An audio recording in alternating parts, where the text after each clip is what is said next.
அத்தை மாமா வந்துட்டு போனாங்க பார்த்தீங்களா, அதோட பார்ட் 2 வீடியோ. எங்களுக்கு வந்து ட்ரெஸ் எடுத்து கொடுக்கறதுக்காக போனோம்ல, அப்போ பார்த்தீங்கன்னா வீட்டுக்காருக்கு, அதுக்கப்புறம் அக்கா வீட்டுக்காருக்கு, அண்ணனுக்கு 3 பேர்த்துக்கு வந்து ட்ரெஸ் எடுக்கிறதுக்கே ஒரு மணி நேரம் சம்திங் பண்ணிட்டாங்க. இந்த சிகப்பு சட்டையில் பேசிகிட்டு இருக்கான் பார்த்தீங்களா, அவன் தான் மாப்பிள்ளை பையன். அவன் யாரும் என்னமோ பண்ணிக்கோங்க அப்படின்னு சொல்லிட்டு அவன் பாட்டுக்கு ஃபோன் பேச ஆரம்பிச்சிட்டான். அத்தை மாமா வந்து பத்திரிக்கை வைக்கிறதுக்காக வந்தாங்க. ஸோ அதனால் வந்து ட்ரெஸ் எடுத்து கொடுத்து பத்திரிக்கை வச்சுட்டு போயிடலாம் அப்படின்னு சொல்லி வந்தாங்க. ஃபஸ்ட்டு பத்திரிக்கை நமக்கும் அக்கா ஃபேமிலிக்கும் தான் வச்சுருக்காங்க.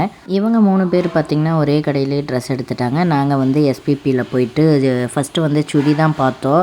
அது வந்து 2000 சொன்னாங்க. அவங்க பாவம் ஏற்கனவே மேரேஜ் வச்சுட்டு அவ்வளோ ஒரு சிரமத்துக்கு ஆளாக்க வேண்டாமே அப்படின்னு சொல்லிட்டு ஒரு 1500 நான் ஒரு சாரியும் அக்கா ஒரு சாரியும் எடுத்துக்கிட்டோம்.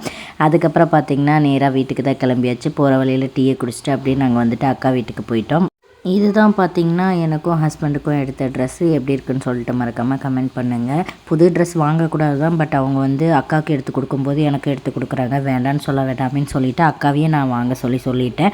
அக்கா கையில் அக்கா வீட்டுக்கார் கையிலையும் வச்சு கொடுத்துருங்க, நாங்கள் வாங்கிக்கிறோம். ஏன்னா இப்போ சுச்சுவேஷன் நாங்கள் வாங்கக்கூடாது அப்படின்றதுக்காக அவங்க முத துணி எடுத்து கொடுக்கறனால வேண்டான்னு சொல்ல முடியல எங்களால். நாங்கள் வேணான்னு தான் சொன்னோம், ஆனால் அவங்க கேட்கல, எடுத்துக்கோங்கன்னு சொல்லி பிடிவாதம் பண்ணாங்க. ஸோ அவங்கள ரொம்ப கஷ்டப்படுத்த வேண்டாமேன்னு சொல்லிட்டு வாங்கிக்கிட்டோம். அதுக்கப்புறம் பார்த்திங்கன்னா எங்களுக்கு இன்விடேஷன் வச்சுட்டு அவங்க கிளம்பும்போது ஒரு 9 சம்திங் இருக்கும். அவங்க வந்து ஆல்ரெடி காரில் தான் வந்தாங்க.